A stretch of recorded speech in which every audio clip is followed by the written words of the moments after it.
everybody, hope you all doing fine. I am back with yet another video on how to use basics, and today in this video I'm gonna guide you through how to change audio language on your Crunchyroll application. So if you wanna learn how, then keep watching the video till the end, and do not forget to subscribe to our channel by hitting the subscribe button. Also press on the notification bell icon so that you'll never miss another update from us. Now, in order to change your audio language on Crunchyroll, first of all, go ahead and tap on Crunchyroll app. After you do that, you will be appeared with the home screen of Crunchyroll application. Now what you gotta do is go ahead and tap on account, which is in the bottom right corner.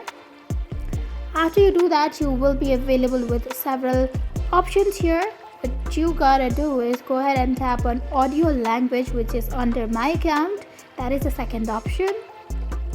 And then you can change your audio language to any language you like it to be. So you can see my audio language has been changed. So that's how quick and easy it was. I hope you found the video to be helpful. If you did, go ahead and give us a thumbs up. Comment down below in the comment section if you have a comment or feedback for us.